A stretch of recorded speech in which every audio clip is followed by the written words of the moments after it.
Assalamualaikum warahmatullahi wabarakatuh dan selamat pagi.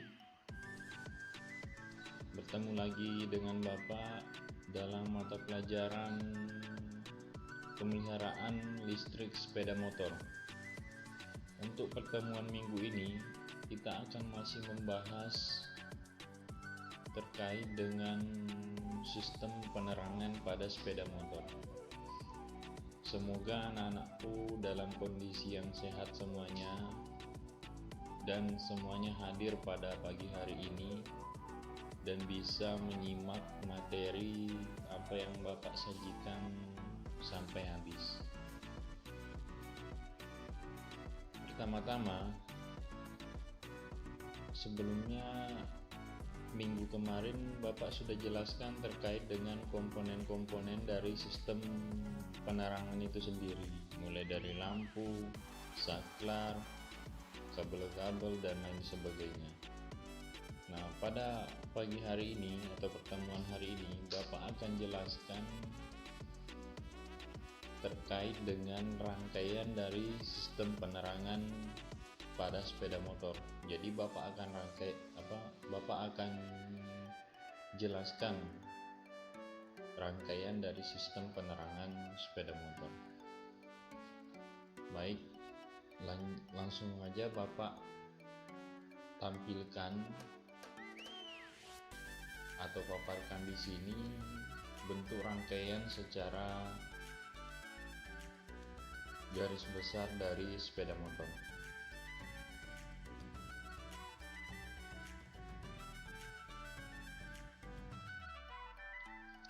Jadi anak-anakku bisa perhatikan, di sini adalah diagram kelistrikan sepeda motor. Coba dilihat atau disimak secara baik-baik.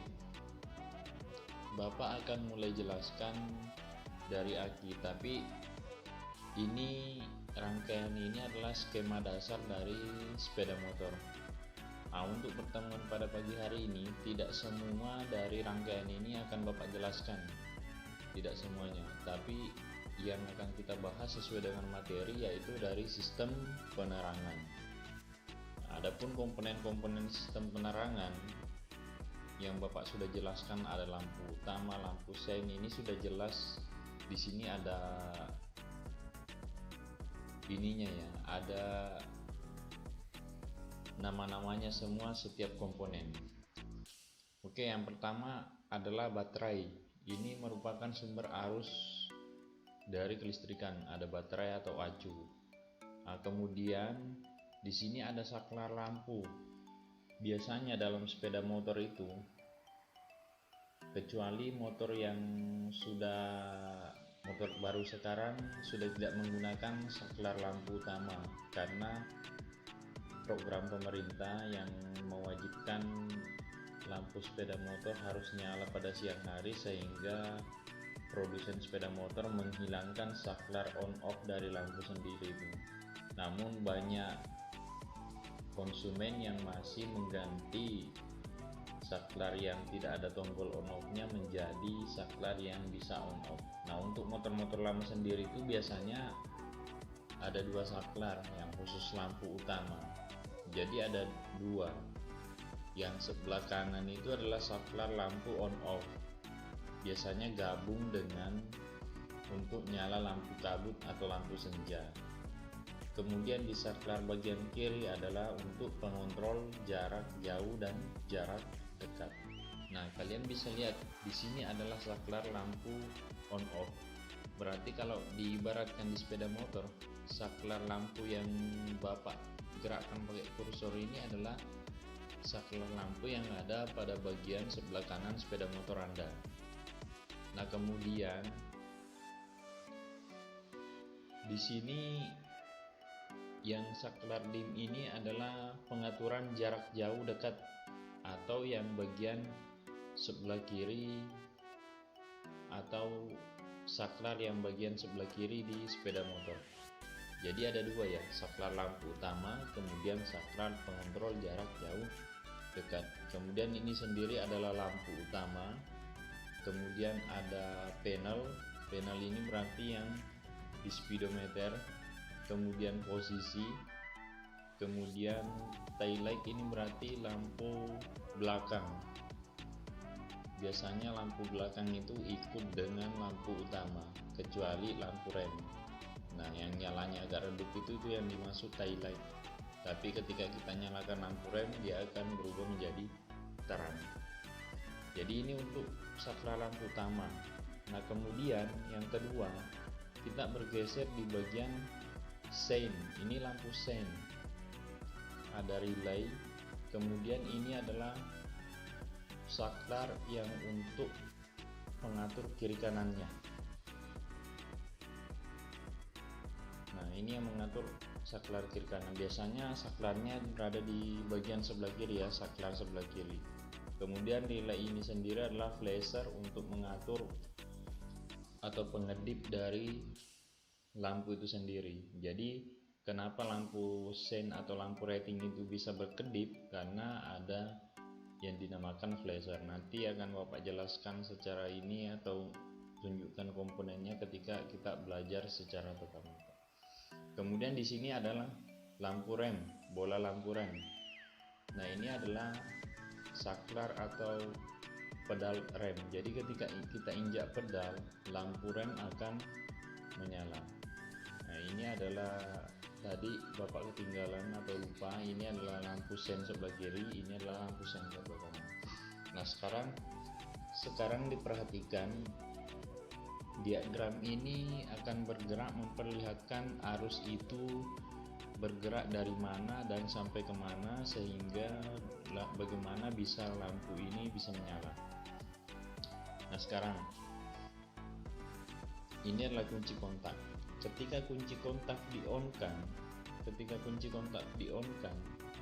arus dari baterai akan mengalir menuju ke setiap pengendali atau saklar. Contoh, saklar lampu utama, saklar lampu sein, kemudian lampu rem. Jadi arus-arus itu sudah standby di sana. Nah, ketika kita nyalakan atau cetek saklarnya itu, otomatis lampu akan langsung menyala karena arus dari baterai sudah standby sampai di saklar. Nah, sekarang mari kita lihat sama-sama.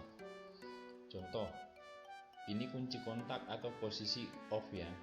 Nah, seketika Bapak posisikan di on, perhatikan arus yang mengalir dari positif baterai menuju ke mana saja. Sekarang perhatikan baik-baik. Nah, ini sudah posisi on. Perhatikan garis merah yang bergerak.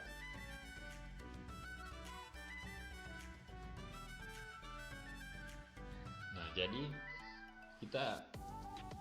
kalian tidak usah perlu perhatikan semuanya. Yang kita fokuskan adalah yang bagian sini, yang Bapak gerakkan menggunakan kursor ini. Jadi bagian ini adalah bagian dari sistem penerangan. Nah, perhatikan ketika kunci kontak posisi on, garis yang warna merah ini artinya sudah standby arus listrik. Tapi posisi lampu di sini belum ada yang menyala karena posisi saklar masih dalam posisi off. Nah, sekarang kita perhatikan mulai dari saklar lampu utama. Perhatikan ya. Ini adalah lampu utama. Biasanya ketika kita menyalakan lampu utama, lampu speedometer itu akan langsung menyala, kemudian lampu belakang atau lampu ekor sepeda motor itu akan langsung menyala juga. Sekarang kita perhatikan, apakah benar? Nah, dari keempat lampu ini langsung menyala ketika saklar lampu dinyalakan. Nah, begitu juga di sepeda motor, ketika saklar lampu dinyalakan dalam kondisi normal pasti semua lampu akan ikut menyala. Lampu panel, kemudian lampu ekor, kemudian lampu utama. Nah, sekarang saya matikan seperti ini. Nah, ini posisi nyala. Nah, ini sendiri adalah pengendali jarak jauh dan jarak dekat. Ini lampu dekat, kemudian ketika Bapak pindahkan ke lampu jarak jauh, nah posisinya seperti ini.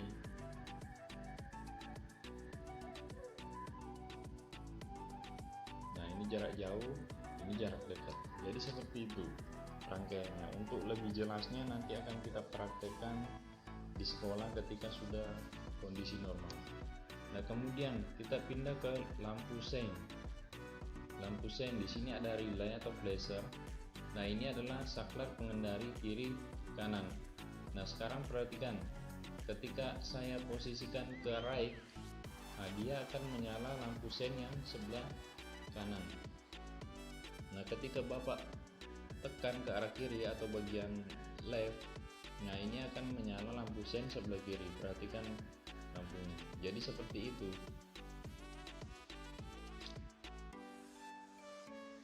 Nah, kemudian kita lanjut di bagian lampu rem.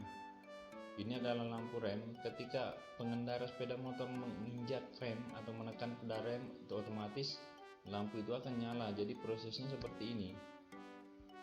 Ketika Bapak tekan, dia akan nyala. Ketika Bapak lepas, dia akan berhenti. Seperti ini, lihat, lampunya menyala warna merah.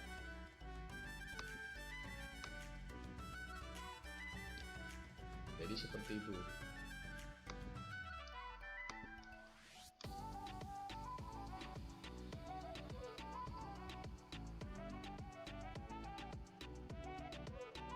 Jadi ini adalah diagram kelistrikan sepeda motor secara umum atau secara garis besar. Untuk yang khusus rangkaian kelistrikan sistem penerangan, yang ini kan gabung semua. Jadi nanti akan Bapak buatkan khusus yang sistem penerangan.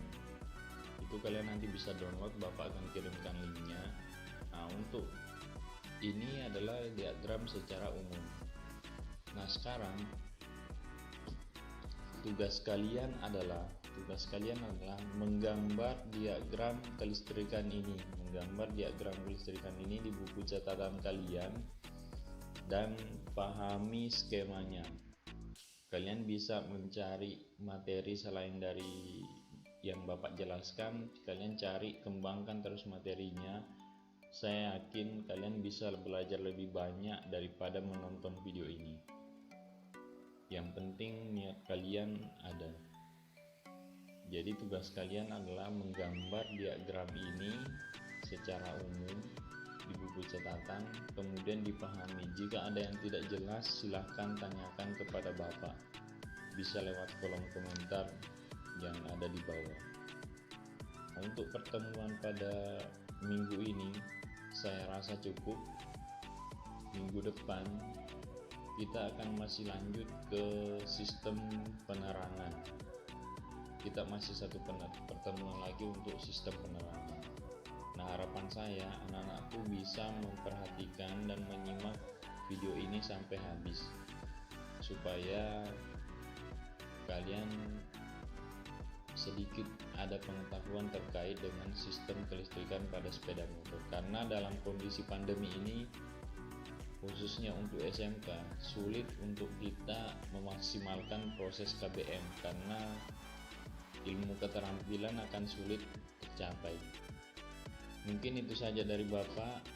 Tetap jaga kesehatan supaya proses pembelajaran kita tetap berlangsung.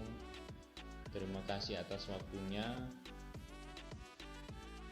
Assalamualaikum warahmatullahi wabarakatuh.